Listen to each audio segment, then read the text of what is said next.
Bien. Este tema al principio les confieso que a mí se me hacía complejo, al igual que los demás temas de neuroanatomía. Sin embargo, quiero que sean muy observadores en la manera en la que yo los voy a guiar para aprender bulborraquídeo y que ustedes con esta base o con este esquema también puedan revisar los próximos temas. Cuando revisamos cualquier tema de neuroanato y anato, tenemos que ubicarnos. Para eso es anato, para que tú puedas decirle a tu paciente con precisión dónde se encuentra el hígado.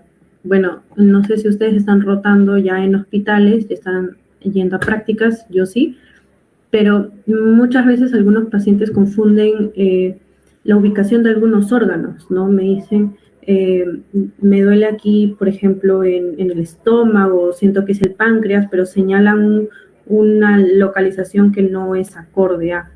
Entonces, obviamente ellos no tienen por qué saberlo, no son doctores, pero ustedes con la imagen que tienen en su cerebro respecto a este órgano, respecto a su ubicación, pueden orientar a la persona, educar a la persona en su salud, que es lo principal, ¿ok?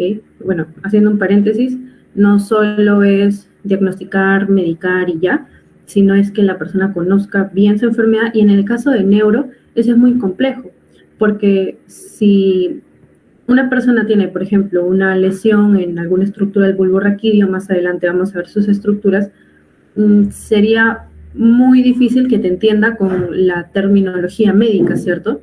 Pero ¿qué pasa si tú enseñas neuroanato, si tú conoces estos gráficos al revés y al derecho y puedes agarrar una hojita y enseñarla a tu paciente? Recuerden que la educación es muy importante. Entonces, como estudiantes de medicina, deben de conocer primero la ubicación y la forma. Respecto a la ubicación, este se encuentra rostral a la médula espinal, quiere decir superior a la médula espinal. ¿Ok? ¿Alguien me puede decir qué corte estamos observando en estas dos imágenes? ¿Qué tipo de corte se le ha hecho al organismo, a la cabeza, para poder observar esto?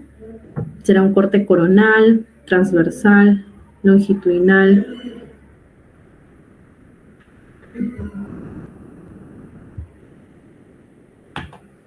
¿Alguien al chat? Muy bien, sagital. Este es un corte sagital, es un corte que divide al organismo en dos mitades, derecha e izquierda. A diferencia del coronal, como una corona, divide al organismo en dos mitades, anterior y posterior. Entonces, en un corte sagital, como está acá, podemos observar que la médula espinal está inferior a todo lo que es el tronco encefálico. El tronco encefálico es lo que conecta mi cerebro con la médula espinal. Y es muy importante porque el cerebro es el que procesa información que recibe del organismo a través de la médula espinal y una vez procesada esta información, responde a esto enviando una respuesta, valga la redundancia, hacia la médula espinal. Pero esta subida y bajada de información de médula a cerebro y de cerebro a médula, ¿por qué estructura tiene que pasar sí o sí? Por el tronco. Es decir, si hay una lesión ahí, fuimos. No hay comunicación del cerebro con todo el organismo. Se perderían absolutamente todas las funciones motoras, sensitivas, todas las funciones vitales. Ya. Y se encuentra caudal, en el caso específico del bulbo raquídeo, se encuentra caudal en la protuberancia. Pero a ver, me estoy saltando algunos conceptos. El tronco es lo que conecta, ya, pero el tronco tiene tres partes. Esta parte más superior del tronco se conoce como mesencéfalo. Mesencéfalo. La parte intermedia se conoce como puente de Barolio o protuberancia. Y lo que está por debajo del puente de Barolio vendría a ser el bulbo raquídeo. Acuérdense de mi nombre, Brigitte, BR. Y o médula oblongada, es lo mismo, ¿ya? Entonces, por eso les decía que el bulbo raquídeo o médula oblongada se encuentra superior a la médula espinal comienza abajo del bulbo raquídeo, más adelante vamos a ver específicamente dónde, y termina cuando empieza el puente de Barolio. Ya, esos vendrían a ser los límites ¿de qué? del bulbo raquídeo, caudal, la protuberancia o puente de Barolli. La forma es como de una pera invertida, no sé si se dan cuenta acá, que el bulbo raquídeo es más ancho hacia superior, en cambio es más delgado hacia inferior, una pera invertida. ¿Cuáles son sus dimensiones? 3, 2, 1.5. Ok, 3, 2, 1.5. Son 3 de diámetro del bulbo raquídeo, estamos hablando. Diámetro transversal, perdón, de altura, 3 de altura, 3 de altura. Diámetro transversal 2 y antero-posterior 1. ¿Ya? Y a la imagen derecha, lo que ustedes están observando es cómo el líquido cefalorraquídeo discurre alrededor de todo nuestro sistema nervioso central, ¿cierto? Funciona como un amortiguador, porque recuerden que lo que protege a nuestro sistema nervioso central, al cerebro, al cerebelo, al tronco encefálico, a la médula espinal, es tejido óseo, ¿ok? Es el cráneo, son los huesos de la columna, y por ese motivo es que si nosotros al momento de caminar o al momento de tener o al momento de correr, de ejercitarnos, o al momento de tener algún impacto fuerte, no sé, en el carro, por ejemplo, si no tuviésemos líquido cefalorraquídeo, o sea, el líquido alrededor de nuestro cerebro, el cerebro impactaría directamente con el hueso y eso sería una lesión fatal. Habría sangrado en los vasos sanguíneos y eso provocaría la muerte. Por eso es que es muy importante que el cerebro flote, digamos, como en esta piscinita, de manera que el impacto al movimiento del organismo no va a ser tal que va a producir estos desenlaces fatales, ¿no? Por eso se dice, en resumen, que el líquido cefalorraquídeo es un amortiguador del sistema nervioso central. Eso es muy importante recalcar. Aquí estamos hablando del sistema nervioso central. Encéfalo es la unión del cerebro, o es hablar de cerebro y cerebro chiquito, que es el cerebelo. ¿Alguien me puede decir cómo se llama esta estructura que voy a pintar de color rojo, que se encuentra por encima del cerebelo, separándolo del cerebro? Pueden escribir al chat.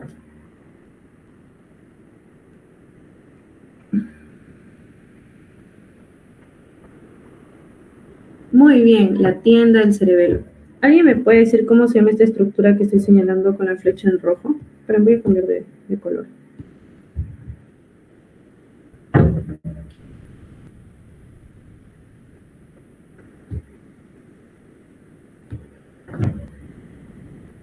Le voy a hacer zoom. Con la flecha de azul. Muy bien, es la hipófisis. Ya. Otra estructura. Ya, a ver, para nivel básico ahí está bien. Ya.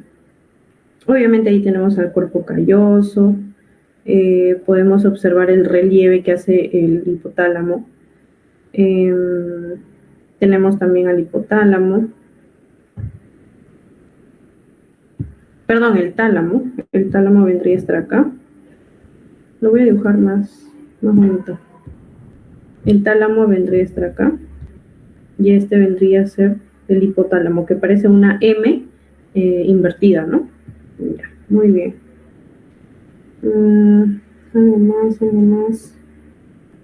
Ya, las capas del cerebro, o las capas que protegen el cerebro, ustedes ya saben que son la dura, la pía y la aracnoides. Dura madre, pía madre y aracnoides.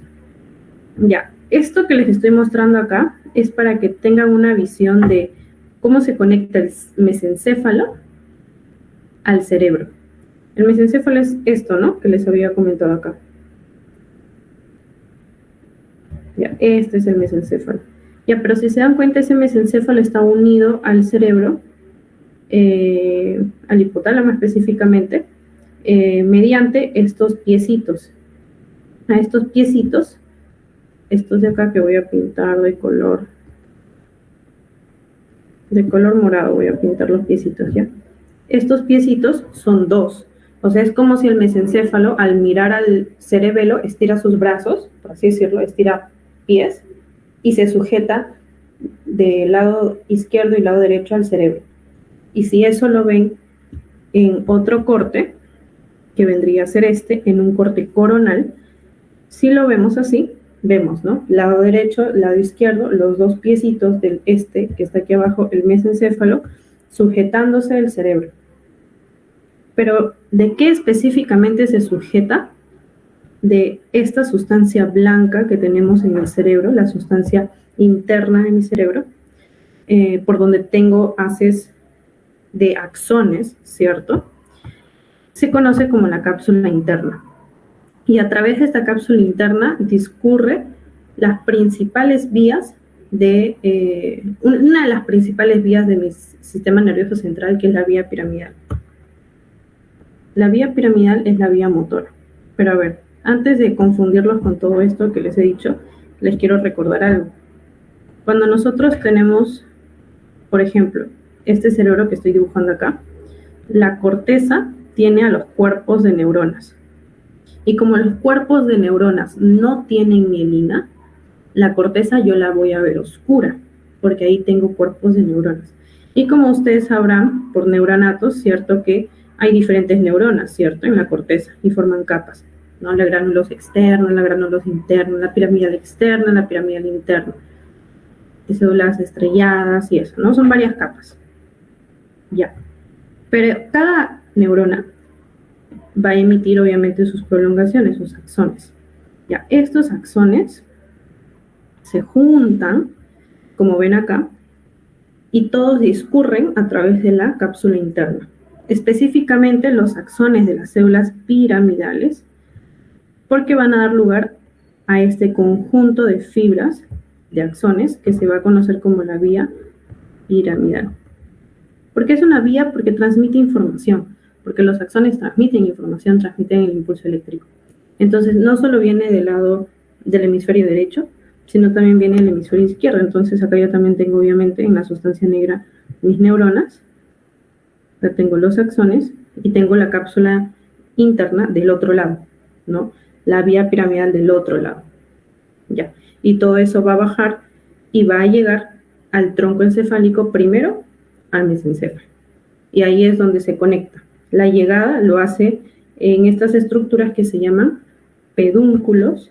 Estos piecitos se llaman pedúnculos cerebelosos. ¿Me pueden decir por el chat si se entendió o si tienen alguna duda? Para resumir esto, es básicamente que la sustancia gris de mi sistema nervioso central está conformada por cuerpos neuronales, por somas.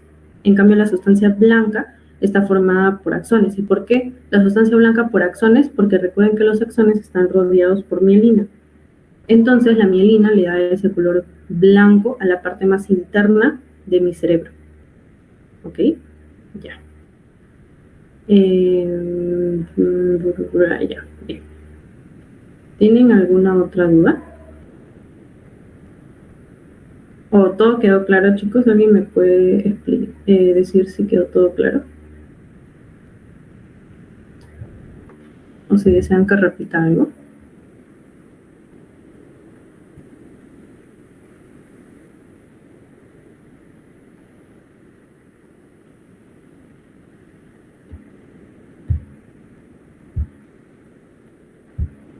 Chicos, ¿todo se entendió o no se entendió?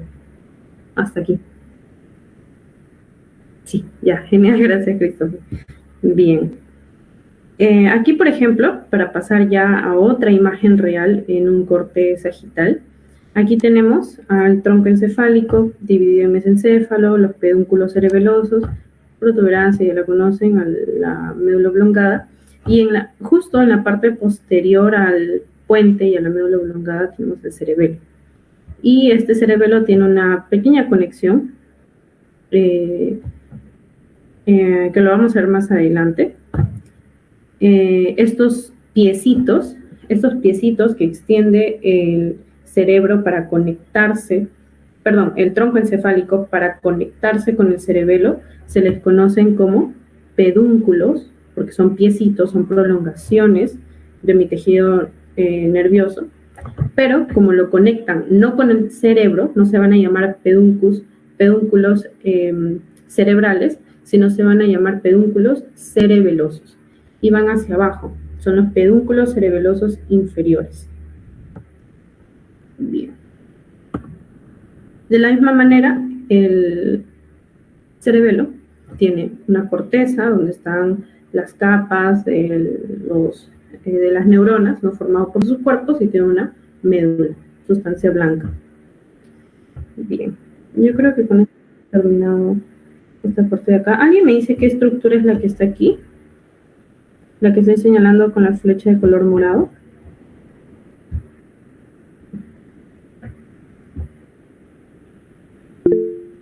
Muy bien.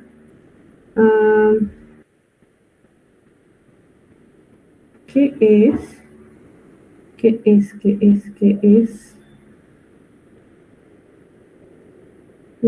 ¿Cómo se llaman estas estructuras?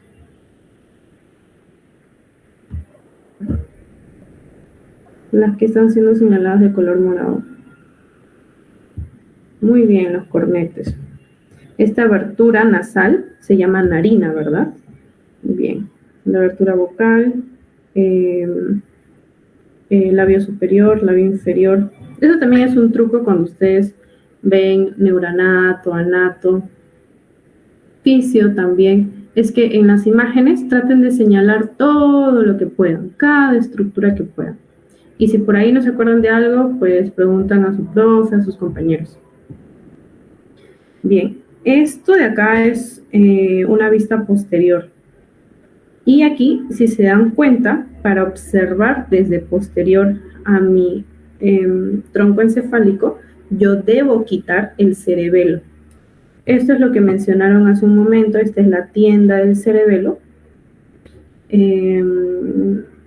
Y al quitar el cerebelo, yo puedo observar los pedúnculos cerebelosos. Obviamente los pedúnculos cerebelosos también se han cortado, ¿no? Al seccionarse, el cerebelo. Ya, aquí podemos ver, por ejemplo, algunos nervios. Este hilito, acá que parece un hilito de pollo, es un nervio. Aquí llamamos nervio. Un nervio, chicos, es un conjunto de axones. Eso es un nervio.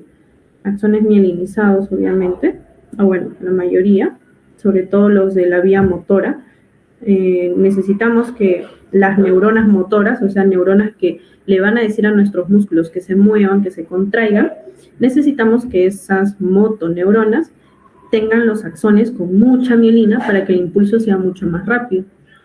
Porque nuestros músculos requieren un estímulo rápido, ¿no? De contracción. Bien. Ya.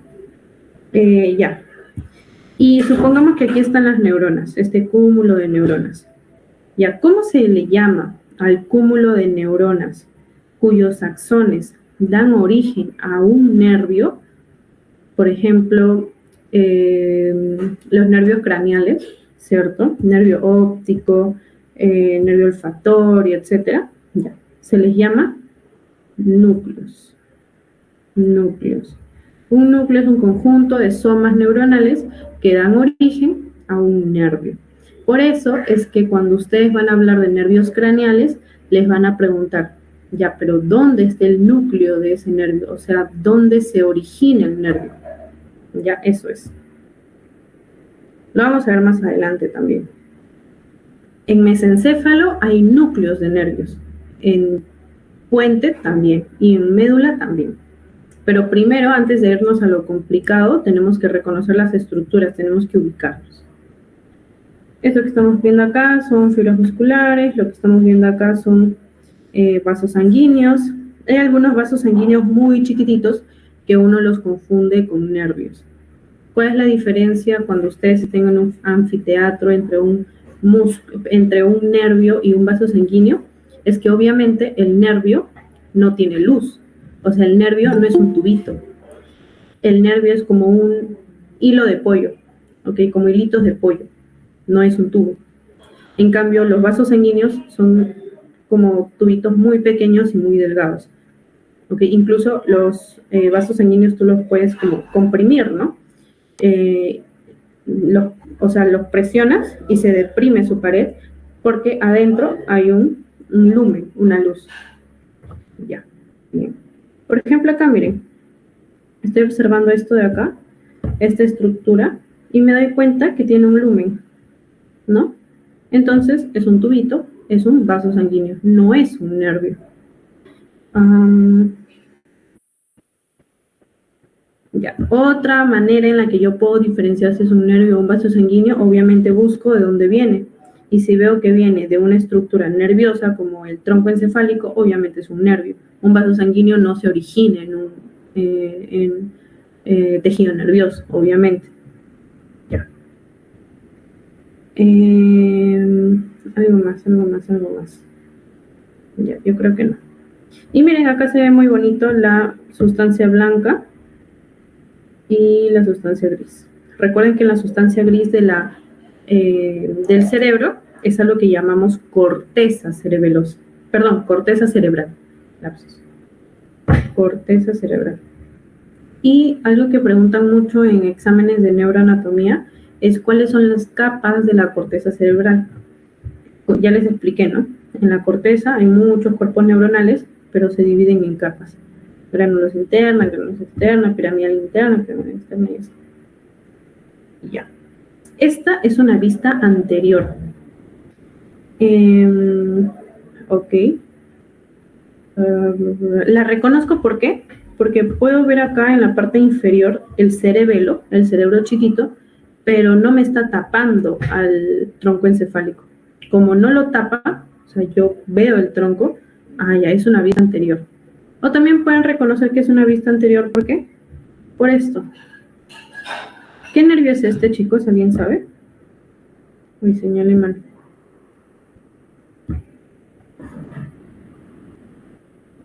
¿Cómo se llama este nervio?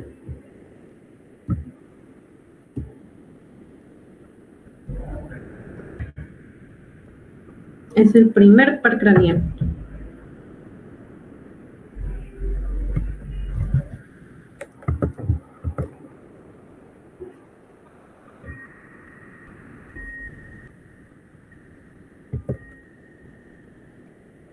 Ya. Miren, si se les complica aprenderse los pares craneales respecto a los números que tienen, recuerden siempre que los pares craneales van del 1 al 12, siendo el 1 el que está más arriba y el 12 el que está más abajo. O sea, conforme tú vas descendiendo en el origen, vas a encontrar 1, 2, 3, 4, 5 y así vas bajando. Este nervio es el que está más arriba, si se dan cuenta, es el nervio craneal más superior. Es el nervio olfatorio, que es el primero. Como se dan cuenta, el nervio olfatorio en su extremo es más gordito. A eso se le conoce como bulbo olfatorio. Bulbo olfatorio. Es una partecita del nervio olfatorio nada más. Así se le llama al extremo que es más gordito. Punto. Bien. Esto que estamos viendo aquí es el nervio óptico. Es justo cuando los nervios ópticos que vienen de cada ojo se cruzan, ¿no? Se decusan. Y al momento de decusarse forman esto que se le conoce como el quiasma óptico, ¿no? Bien. Y luego van a continuar su recorrido hasta llegar a la corteza del lóbulo occipital. Y el lóbulo occipital, con las zonas, con las áreas del lóbulo occipital, es que nos va a dar el sentido de la vista. Si alguna parte de esta vía del nervio óptico se altera, por ejemplo, si el quiasma óptico está comprimido por un tumor, por ejemplo, por lo tanto, no le va a llegar la información del ojo a través del nervio hacia la corteza del lóbulo occipital. Como no le llega información al lóbulo occipital, ¿qué va a tener la persona? Ceguera. Lo va a ver todo negro. Una de las causas más frecuentes por las cuales se puede comprimir el quiasma óptico es porque la hipófisis, que está justo debajo del quiasma óptico, crece. Crece una partecita de la hipófisis, a lo cual se le conoce como adenoma, porque la hipófisis es una glándula que produce hormonas, una glándula exocrina. Entonces crece mucho la hipófisis y comprime el quiasma óptico. Y la persona tiene, claro, no va a tener ceguera de pronto, ¿no? Conforme comienza a comprimir cada vez más, las alteraciones visuales se acentúan. Bien. La parte más voluminosa del tronco encefálico, esto que estamos viendo acá, este es el puente, ¿ok? El puente Baroli. Y no sé si se dan cuenta aquí estos dos piecitos cerebrales, lo voy a pintar de color azul. Lo voy a rodear, perdón, de color azul, miren. Este es el pedúnculo cerebral derecho y este vendría a ser el pedúnculo cerebral izquierdo. Y no se ve acá, bueno, sí se ve. Hay una lámina. A ver, cuando una persona estira sus brazos, como están viendo aquí que el mesencéfalo estira sus piecitos hacia el cerebro, queda un espacio, ¿cierto? Queda un espacio entre mis dos manos. Ya, en ese espacio, no se ve muy bien acá, pero en ese espacio hay una lámina. Aquí. Bueno, donde estaba negrito, ¿no? Ya, en ese espacio hay una lámina, ¿ok? Ahí al fondo. Es como que yo estire mis brazos y acá me pongo una hoja. Ya, a esa hoja le estoy llamando lámina. Pero esa hoja, esa lámina que está ahí, tiene huequitos. Entonces se le llama lámina cribiforme. Ya. Y acá también se puede ver otra parte de la lámina cribiforme. Acá veo huequito, huequito, huequito. Ya. Bien. Algo más. Por ejemplo, aquí, miren. Veo esta estructura que está saliendo del tronco encefálico. Obviamente sé que es un nervio, pero si me estuviesen tapando esa parte de la imagen y yo solo veo ese hilito de pollo, me doy cuenta que es un nervio porque no tiene lumen, ¿cierto? No tiene una luz al centro. Ya. ¿A qué le llamamos lumen? Le llamamos ese espacio que queda al centro de un tubo, ¿cierto? Todas las estructuras tubulares tienen lumen. O, por ejemplo, órganos que tengan un lumen, ¿no? También se puede referir así, por ejemplo, el estómago. Hay dentro un lumen gástrico por donde se digieren los alimentos, hay un lumen esofágico, luz esofágica, intestinal y así. Ya. Bien. Acá me doy cuenta que justo por debajo de la protuberancia va a estar aquí el bulbo raquídeo. Me doy cuenta porque es más ancho hacia superior y más delgado, más angosto hacia inferior. O sea, tiene la forma de una pera invertida. Eso sí, una pera invertida. Ya. Y acá me doy cuenta que ya tengo a mi médula espinal. La médula espinal, en la médula espinal ocurre al revés que el cerebro y el cerebelo. Es decir, si mi cerebro y cerebelo tenían en la corteza la sustancia gris, o sea, en la corteza tenían cuerpos neuronales, y la sustancia blanca era central en cerebro y cerebelo, en el caso de la médula espinal, la sustancia blanca es periférica. En cambio, la sustancia gris es central. Eso es en médula espinal, ocurre al revés. ¿Ok? Sustancia gris al centro y blanca en la periferia. Y acá lo podemos ver un poquito. Sustancia gris central. Ya. Algo más que les debo comentar acá. Bueno, ustedes ya saben, ¿no? Que el cerebro, si extendiéramos todo el cerebro, abarcaría mucho espacio. Pero en el cráneo de las personas, o bueno, dentro del cráneo de las personas no hay tanto espacio, o el cráneo no es tan grande para que el cerebro esté expandido.